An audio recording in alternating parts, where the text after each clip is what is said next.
Bangladesh war 1971।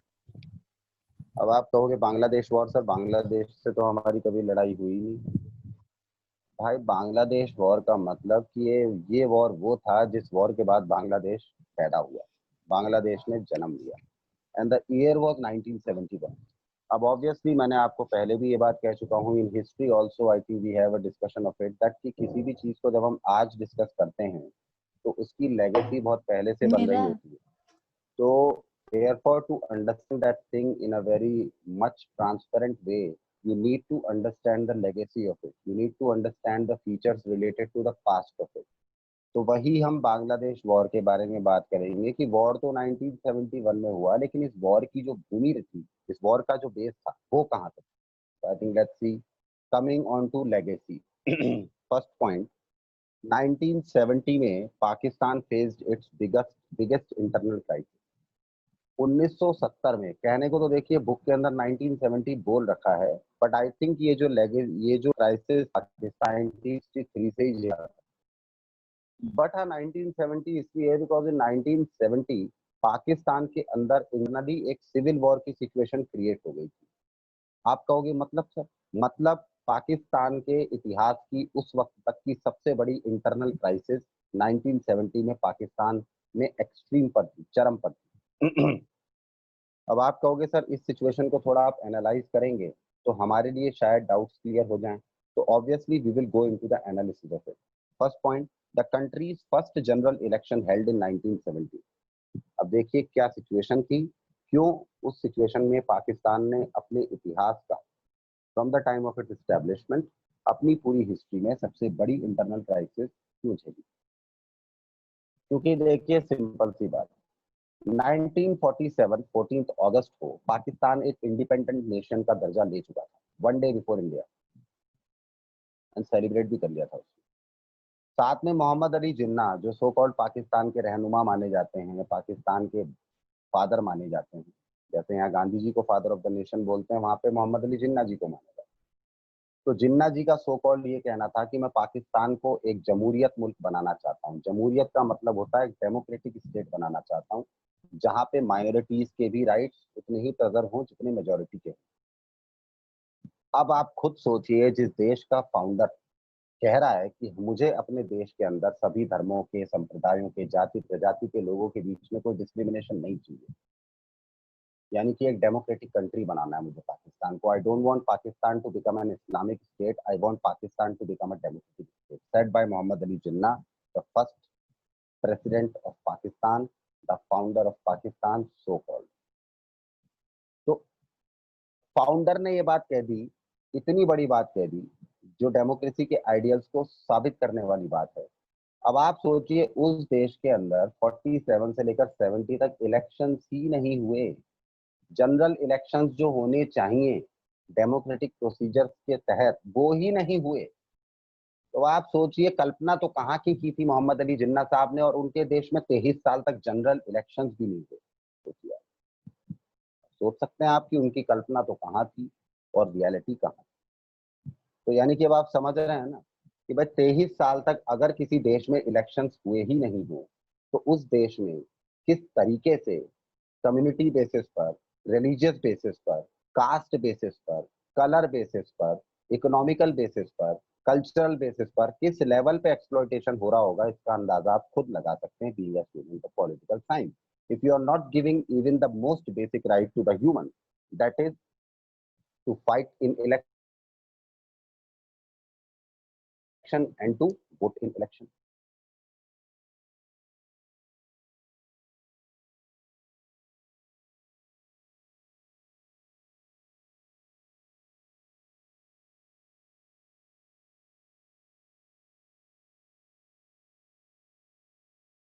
हुआ जो होना चाहिए था। 1970 में पाकिस्तान में पहली बार जनरल इलेक्शंस हुए, सो कॉल्ड वोटिंग प्रोसीजर से। और जब वोटिंग प्रोसीजर्स के मीडियम से जनरल इलेक्शंस हुए उसके बाद रिजल्ट भी वही आया जो ऑब्वियसली आना चाहिए था। क्या आया? रिजल्ट भी स्प्लिटेड वे में आया। स्प्लिटेड मतलब उस रिजल्ट में ये साफ दिख रहा था कि पाकिस्तान की जनता का एक्चुअली पाकिस्तान की सरकार के लिए क्या मोटो है, क्या रवैया है, क्या पाकिस्तान के लोग सोचते हैं अपनी सरकार के बारे में। दैट्स व्हाई पाकिस्तान का वर्डिक्ट स्प्लिट वे में आया, टूटे फॉर्म में आया। क्या था उस वर्डिक्ट में, देखते हैं। जुल्फिकार अली भुट्टो इस party emerging as a winner in West Pakistan. ध्यान से सुनिएगा, वेस्ट पाकिस्तान वो जो आज का पाकिस्तान है, अंडरस्टूड, क्योंकि अब तो उसके अलावा कोई पाकिस्तान है नहीं, इसलिए वो वेस्ट पाकिस्तान उस वक्त था। जुल्फिकार अली भुट्टो, जुल्फिकार अली भुट्टो कौन थे? जुल्फिकार अली भुट्टो बेनजीर भुट्टो के फादर, ठीक है, जिनकी डेथ हो गई थी, जिनको आतंकवादी अटैक में 2007 में मार दिया गया। तो जुल्फिकार अली भुट्टो की पार्टी विनर के रूप में एमर्ज हुई कहां पर? वेस्ट पाकिस्तान में, उस पाकिस्तान में जो पाकिस्तान आज का पाकिस्तान, ठीक है, वेस्ट ऑफ इंडिया। दूसरी तरफ Awami League led by Sheikh Mujibur Rahman swept through East Pakistan. East Pakistan वो जो आज का बांग्लादेश है, वो पाकिस्तान में था। सोचिए, ऐसे कोई देश होता है जिसका एक हिस्सा तो इंडिया के वेस्ट में है, एक हिस्सा इंडिया के ईस्ट में, अंडरस्टूड, मगर था ऐसे। तो वेस्ट पार्ट जो वेस्ट पाकिस्तान जो उस वक्त था, जिसको आज का हम पाकिस्तान कहते हैं, वहां तो जुल्फिकार अली भुट्टो की पार्टी जीती। और ईस्ट पाकिस्तान जिसको आज का हम बांग्लादेश मानते हैं, वहां पर अवामी लीग जीती, ये एक पार्टी थी। और इसके लीडर कौन थे? शेख मुजीबुर रहमान। ये कौन थे? जो आज की शेख हसीना आपकी वहां की प्राइम मिनिस्टर है बांग्लादेश की, उनके दादा थे मुजीबुर रहमान, अंडरस्टूड। तो अवामी लीग वहां पे जीती। अब आप समझ सकते हैं कि स्प्लिट तो आ गया, दो अलग अलग पार्टीज जीती, वो भी एक नॉन डेमोक्रेटिक कंट्री के अंदर डेमोक्रेटिक तरीके से। तो आप समझ सकते हैं इंटरनल लेवल पर अब तो प्रचंड मचना लाजमी, बिकॉज ईस्ट पाकिस्तान पाकिस्तान के उस पार्ट वाला पाकिस्तान माना जाता था जिस पाकिस्तान को वेस्ट पाकिस्तान वाले तुच्छ मानते थे। तुच्छ मतलब इम्प्योर मानते थे। They used to consider the people of East Pakistan as impure race. इसीलिए तो वहां दूसरी पार्टी जीती। क्यों? क्योंकि इस पूरे के पूरे प्रोपेगेंडा को पॉलिटिकली कौन रन करा रहा था? वेस्ट पाकिस्तान के अंदर जो गवर्नमेंट है वो ईस्ट पाकिस्तान के अंदर भी थी। तो वेस्ट पाकिस्तान के अंदर किसकी गवर्नमेंट थी? जुल्फिकार अली भुट्टो की पार्टी चल रही थी। तो वही पार्टी अगर इस तरह का प्रोपेगेंडा ईस्ट पाकिस्तान में against the people of East Pakistan चलाएगी, तो वहां के लोग कैसे वोट दे देंगे भाई? Next point, this democratic verdict was not accepted by the Pakistani ruler. एक तो 23 साल में पहली बार जनरल इलेक्शन हुए पाकिस्तान में, उसके बाद जब वर्डिक्ट ये आया, वो तो आना ही था भाई। जब ये वर्डिक्ट आया, तो इस वर्डिक्ट के आने के बाद पाकिस्तानी रूलर्स ने कंप्लीटली इस वर्डिक्ट को, इस जनादेश को, इस जनता के द्वारा किए गए चुनावी फैसले को रद्द कर दिया।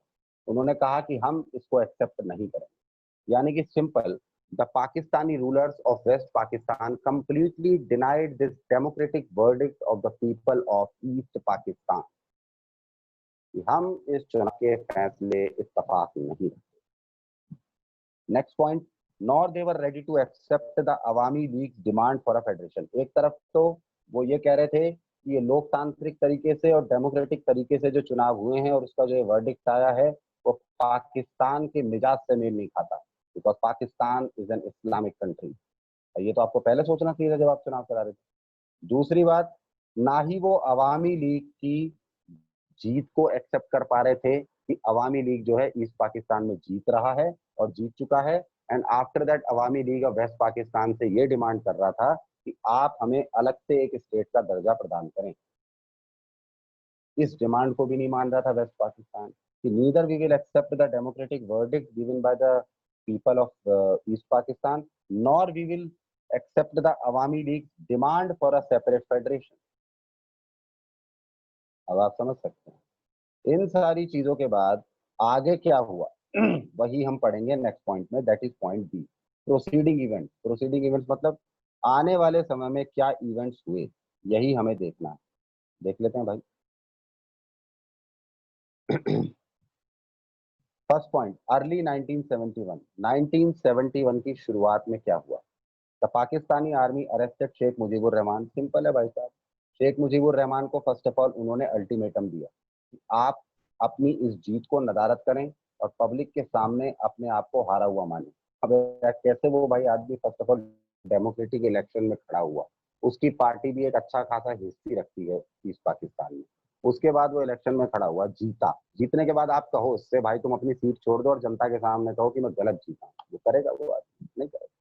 तो शेख मुजीबुर रहमान ने साफ मना कर दिया, बोले भाई ये पागलपन आप एक्सपेक्ट कैसे कर सकते हैं कि मैं ये पागलपन करूंगा। एज अ रिजल्ट जब वो नहीं माने, उनको धमकाया गया, वो तब भी नहीं माने, तो पाकिस्तान की आर्मी ने उनको अरेस्ट कर लिया और अरेस्ट करके उनकी कुर्सी से उठा के उनको जेल में फेंक दिया, hence throwing a reign of terror on the people of East Pakistan।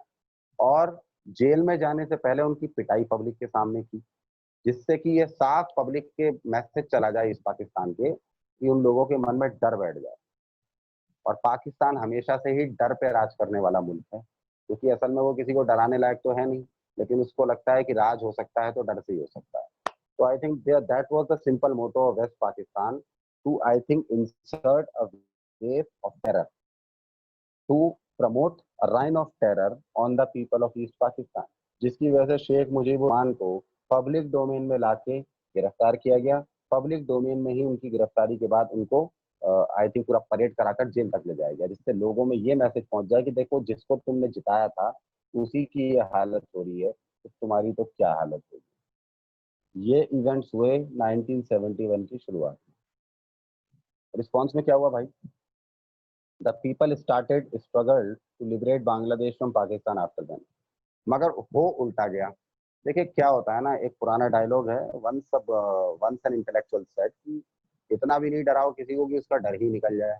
अब आप लास्ट 23 ईयर्स से उन पर पता नहीं किस किस लेवल के टॉर्चर कर रहे हैं, आप रेसिस्ट तरीके से उनको ट्रीट कर रहे हैं, आप कास्टिस्ट तरीके से उनको ट्रीट कर रहे हैं, आप उनके इतना इंफीरियर लेवल पर उनको लाकर ट्रीट वैसे ही कर रहे हैं, हर तरीके से उनको आप जो है वंचित रख रहे हैं, सभी तरह के राइट से, सभी तरह की पॉलिसी से, सभी तरह के प्रोग्राम से। उसके बाद फिर इलेक्शंस में जीतने के बावजूद भी आप ये करेंगे उनके साथ, तो भाई उनका डर निकल चुका, अब उनके पास है ही नहीं कुछ। और जिसके पास खोने के लिए कुछ नहीं होता ना, वो सीधा मैदान में उतरता है शेर बन के। वही बांग्लादेश के लोगों के साथ हुआ, यानी कि सो कॉल्ड ईस्ट पाकिस्तान के लोगों के साथ हुआ। रिस्पॉन्स में उन्होंने क्या किया? वेस्ट पाकिस्तान को लगा था कि शेख मुजीबुर रहमान की गिरफ्तारी के बाद ये सारे लोग अपनी बिसात में आ जाएंगे, अपनी लिमिट्स में, अपनी औकात में आ जाएंगे, लेकिन वो औकात में रियल में आ गए। कैसे आ गए? वो सिंपली खड़े हो गए और खड़े होकर उन्होंने लिबरेशन मूवमेंट स्टार्ट कर दिया that we want our state to be liberated completely from Pakistan.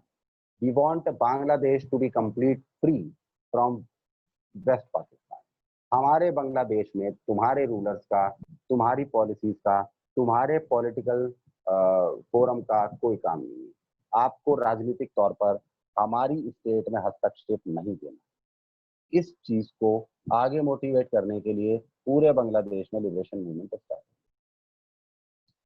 Next point, through out 1971 80 lakh refugees fled from east Pakistan and took shelter in the neighbouring areas connecting India. अब आपको लगता है कि वहां पर लोगों ने आंदोलन किया होगा और पाकिस्तान ने उनको बड़े प्यार से जो है सहेज कर उनको रोटियां खिलाई होंगी? ऐसा तो कर नहीं सकता पाकिस्तान। आपको अच्छी तरह पता है बलूचिस्तान में क्या हो रहा है।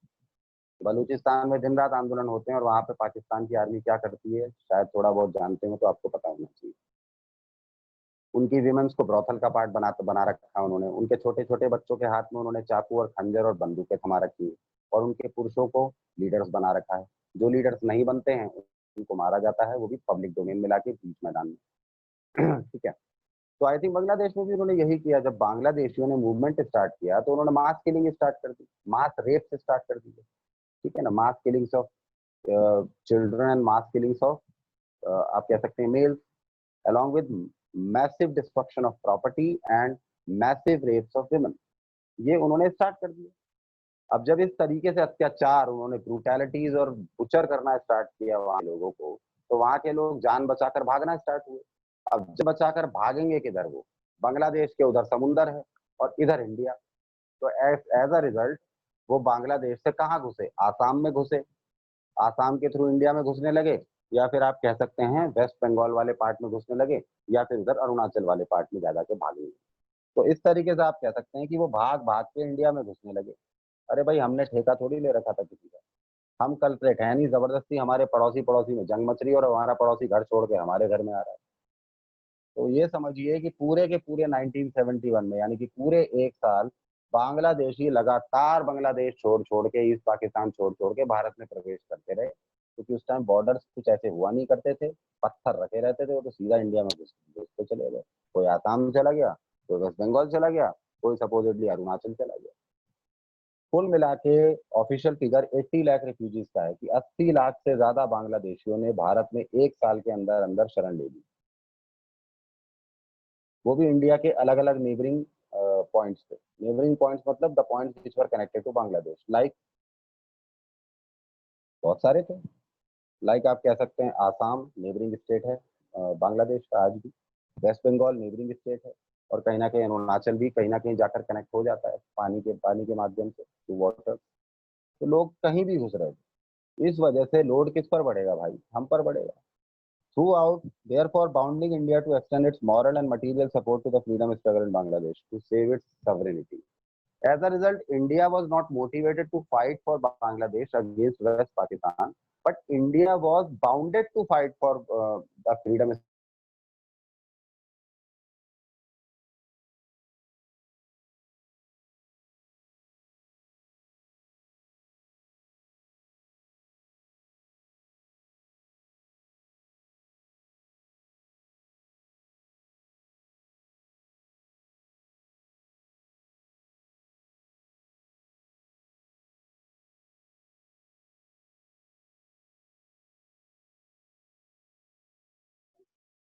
आज भी तो भारत में घुस रहे हैं ना वो।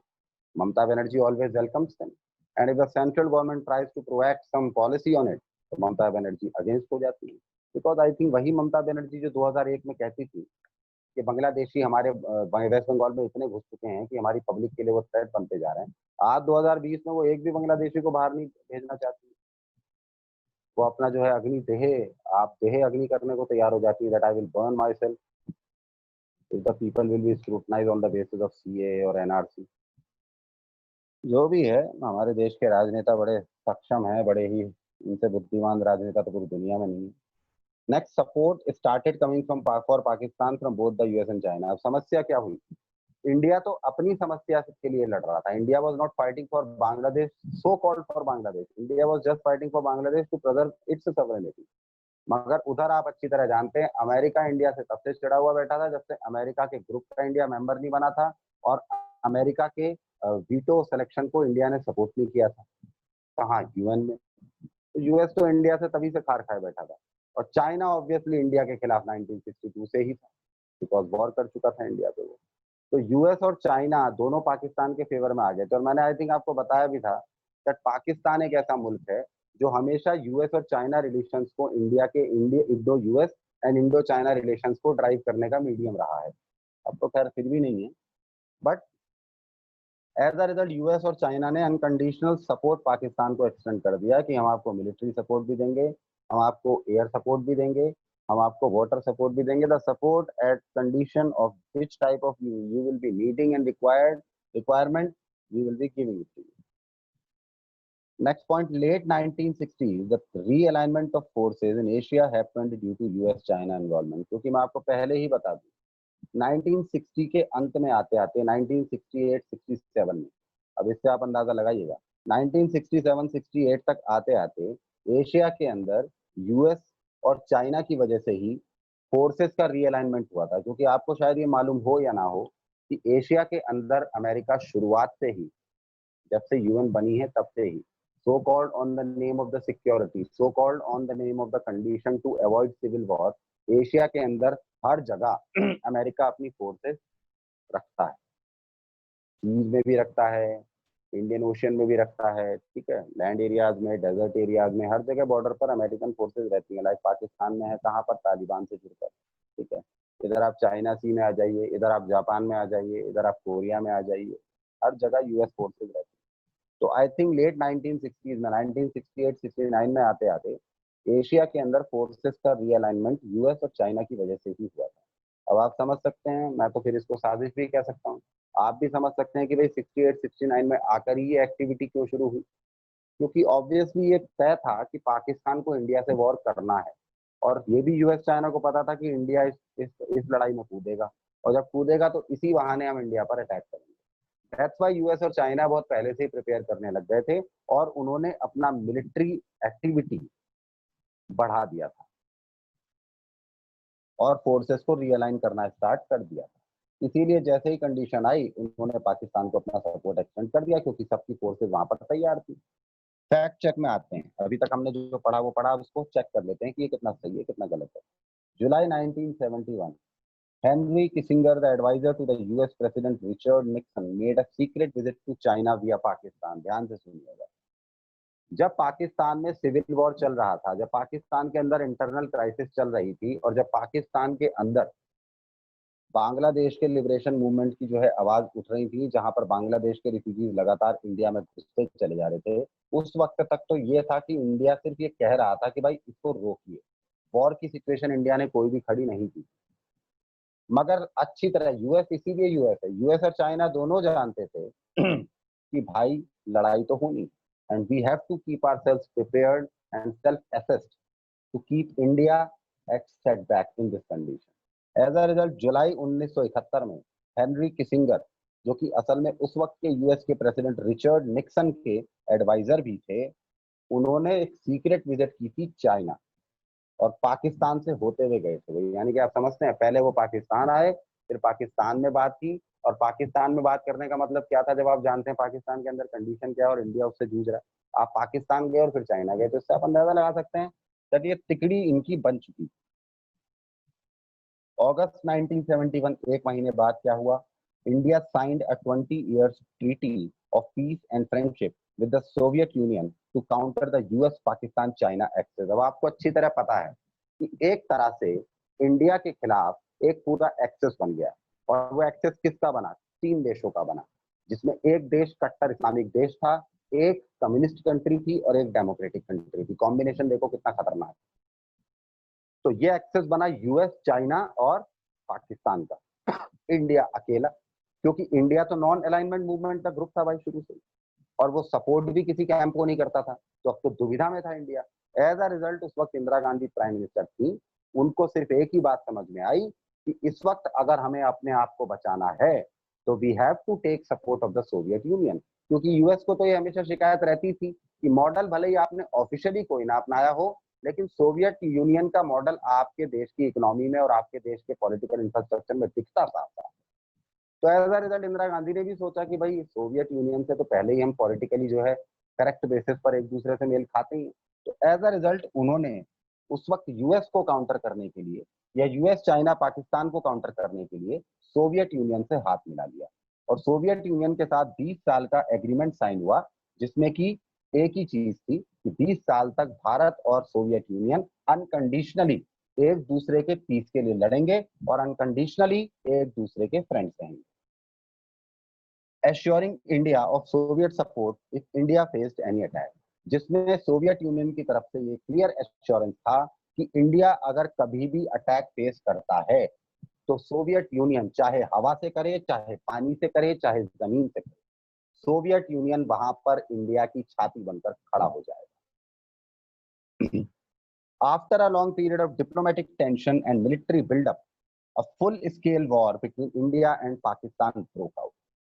एज अ रिजल्ट जिस कंडीशन को यूएस और चाइना भुनाकर एक्चुअली में इंडिया के लिए डिवास्टेटिंग बनाना चाहते थे, वो उल्टी पड़ गई। क्या पड़ गई, यूएस और चाइना ने इंडियन ओशियन में अपने जहाज उतारे, ये एडिशनल नॉलेज बता रहा हूं मैं आपको।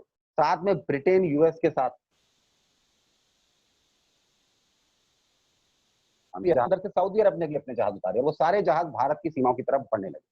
तब जाकर रशिया ने अपने 22 जहाज प्लस 4 सबमरीन समुद्र में उतारी थी, और जब वो इन सभी देशों के काउंटर में भारत के सपोर्ट में समुद्र में उतरी, तब इन सभी के सभी देशों की सबमरीन्स और सबके सब देशों के जहाजों ने अपनी दिशा बदली। अंडरस्टूड। अब आप समझ सकते हैं कि अब ना पाकिस्तान के सपोर्ट में यूएस चाइना रहा, ना इंडिया के सपोर्ट में सोवियत यूनियन रहा। सोवियत यूनियन ने अपना काम कर दिया कि भैया कोई तुम्हें मारने आएगा, कोई तुमसे बदतमीजी करने आएगा, हम पहले खड़े हो जाएंगे। इनको देखते ही सारे भाग गए।